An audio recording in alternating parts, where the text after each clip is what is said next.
안녕하세요, 여러분. 이 수업은 2020학년도 송호고등학교 1학년 학생들을 위한 2학기 서술형 평가 대비 수업입니다.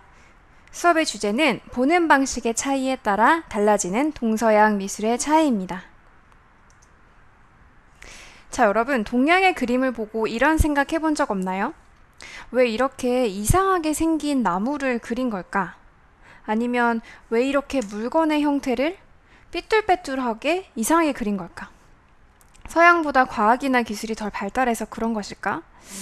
대체로 어딘가 좀 부족해 보이는 그림들에 좀 기가 죽어버린 적은 없었나요?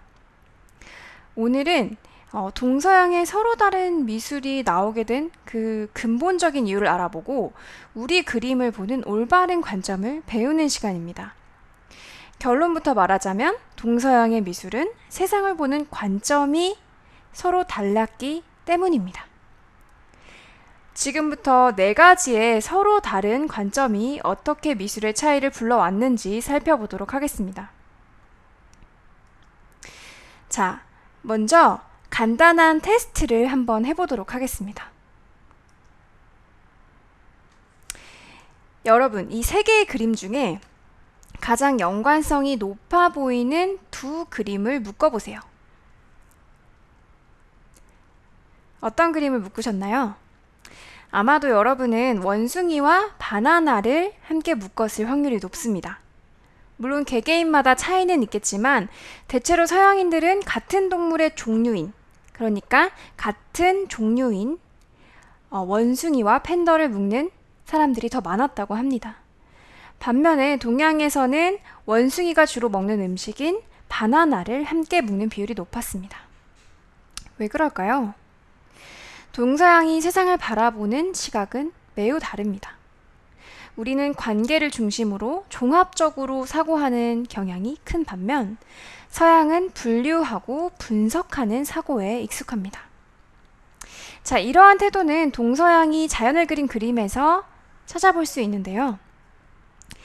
자, 여기 이 오른쪽 그림인 호베마의 풍경화에서는 투시 도법을 사용했습니다. 대상을 투시해서, 그러니까 완전히 속까지 투과해서 보았을 때 이어지는 선들이 만나는 점, 이 점인 소실점을 찾아내고 이 소실점을 기준으로 모든 형태를 분석하고 재현했습니다. 자, 투시도법을 사용할 때는 꼭 지켜야 할 조건이 있습니다. 어떤 한순간을 한 명의 개인이 절대로 움직이지 않고 자신이 보이는 만큼을 측량해서 그린다는 점이죠. 누군가의 관점이나 생각이 전혀 개입되지 않은 채 과학적으로 분석하여 그리는 것입니다.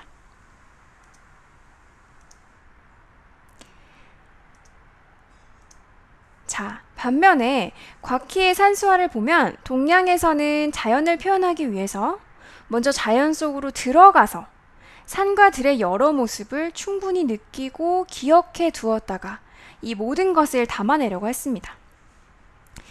자, 그림을 보는 사람이 마치 자연 속으로 들어가서 자신이 느꼈던 모든 질감과 분위기, 시간까지 느낄 수 있도록 말이죠. 자, 여기에 이 그림처럼 위에서 아래를 내려다본 시점, 그리고 이렇게 멀리 있는 평원을 내다본 시점, 이렇게 아래에서 위를 쳐다보는 고원을 쳐다보는 듯한 시점, 이렇게 다양한 시점들이 혼재되어 있는 것을 산점 투시라고 합니다.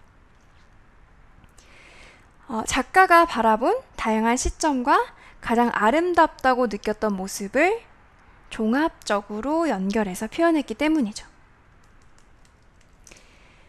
자, 2번째 관점은 인간을 세상의 중심으로 보았느냐 아니면 자연의 일부로 보았느냐에 따라서 달라집니다.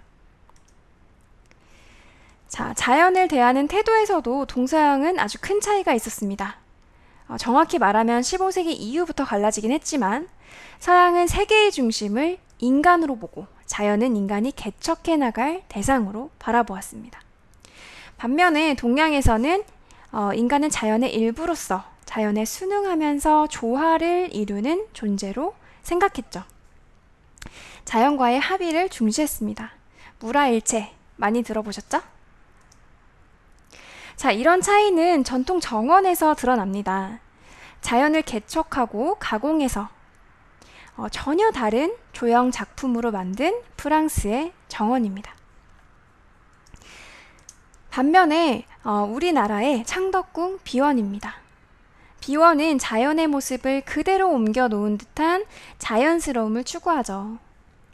인공적으로 만든 연못도 주변 자연의 산세나 건물과 자연스럽게 어우러지도록 정교하게 설계했습니다. 자, 세 번째 관점은 개인중심적 사고 대 관계중심적 사고에서 오는 차이입니다. 자, 이번엔 좀 더 새로운 테스트를 해보겠습니다. A, B, C 중에 무엇이 가장 앞이라고 할 수 있을까요? 자, 여러분은 아마도 A를 앞이라고 하는 친구들이 많았을 겁니다. 그러나 서양 사람들은 주로 C를 선택한 비율이 더 많았다고 합니다. 왜일까요? C를 선택한 서양인들은 나를 중심으로 제일 앞서 있는 대상을 앞이라고 본다고 합니다. 그러나 A를 선택한 동양인들은 내가 중심이 아니라 언제나 상대방을 고려하기 때문에 저 멀리 있는 다른 상대방을 중심으로 거기서 가장 앞서 있는 대상을, 그러니까 A를 앞이라고 생각한다고 합니다. 자, 꽤 그럴듯하죠? 물론 이렇게 동서양의 관점을 완전히 이분할 수는 없습니다. 그러나 동양에서는 우주에 있는 모든 사물들은 서로 연결되어 있고 서로 영향을 주고받는 관계에 있다고 생각했습니다. 어떤 현상의 원인을 여러 외부의 요인들이 서로 만나 일어나는 것으로 보았죠. 반면에 서양에서 사물은 각각 독립된 존재입니다. 따라서 우주의 현상을 알아내고자 한다면 그 현상 속에서 원인을 파악하고자 했죠. 사람도 사물과 마찬가지로 독립된 존재이므로 개인은 사회를 이루는 가장 기본이 되는 요소로 생각했습니다. 자, 여기에 이 서양의 정무라는 정무를 바라보는 한 명을 중심으로 모든 것이 정립됩니다. 원근법에서는 절대로 다른 누군가의 시선이 개입될 수 없죠. 한 명의 개인이라는 독립된 존재를 기준으로 모든 소실점이 생겨나고 이를 바탕으로 형태와 크기가 성립되는 것입니다. 반면에 한국의 기명절지도를 보겠습니다. 원근법의 원리상 멀리 있을수록 더 작아지고 더 좁아지는 것이 당연하지만 이 기명절지도에 그려진 물건들은 뒤로 갈수록 오히려 더 넓어지고 뒤에 있음에도 앞에 있는 것보다 더 크게 그려져 있기도 합니다. 이런 방식을 역원근법이라고 하는데요. 원근법으로 그린 그림은 그림의 반대편에서 보는 누군가가 있어야만 성립될 수 있죠. 내가 중심이 아니라 나와 그림 밖에 있는 누군가의 시선을 고려하였기 때문에 이런 그림이 성립될 수 있는 것입니다. 다음은 객관적인 관점과 주관적인 관점의 차이에서 오는 미술의 차이입니다. 자, 서양에서는 보이는 대상은 그 자체로 고정불변의 객관성을 담은 것으로 여겼습니다. 예를 들어서 대상이 가진 색도 마찬가지였죠. 이 색은 고유의 파장과 진동수로 측정하고자 했습니다. 그림을 그릴 때에도 대상을 객관적으로 묘사하려고 했죠. 즉 타인의 눈으로 보았을 때도 똑같이 보이는 모습으로 재현하고자 했습니다. 반면에 동양에서 내가 보는 대상은 주관적인 것으로 여겼습니다. 왜냐하면 대상의 속성은 나의 감각으로 느낄 때 비로소 성립된다고 보았기 때문이죠. 감각은 사람마다 달리 인식되기 때문에 주관성을 띈다고 보았습니다. 따라서 동양의 미술은 객관적인 묘사를 목표로 하지 않았습니다.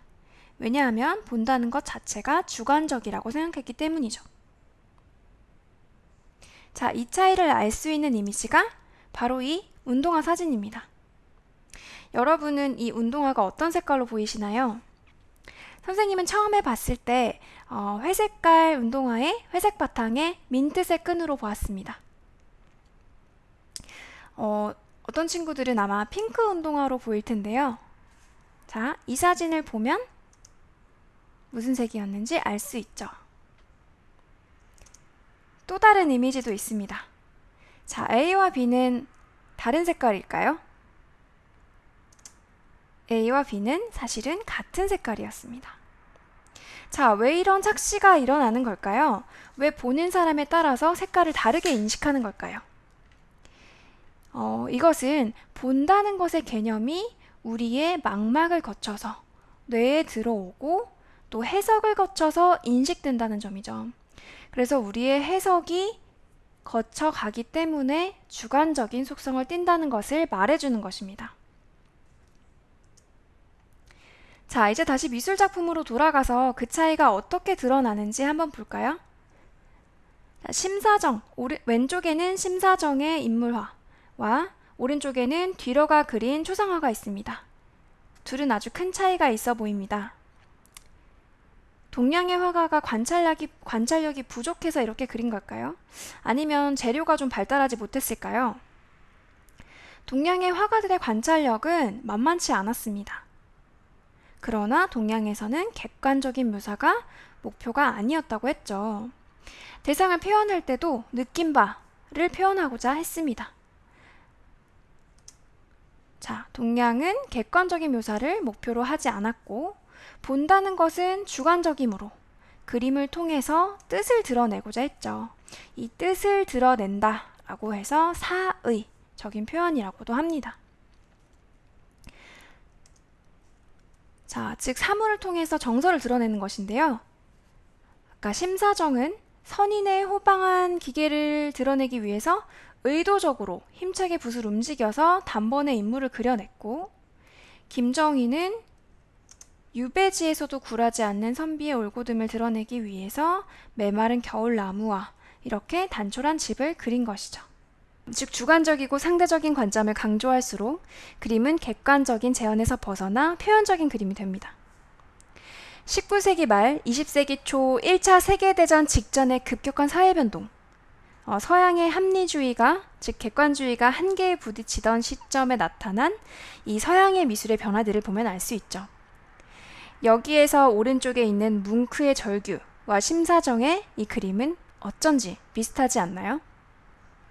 실제로 서양의 미술이 인상주의, 표현주의, 추상화, 개념미술로 변화해 나간 것도 급속한 세계화로 동양의 미술과 사고방식의 영향을 많이 받았기 때문이기도 합니다.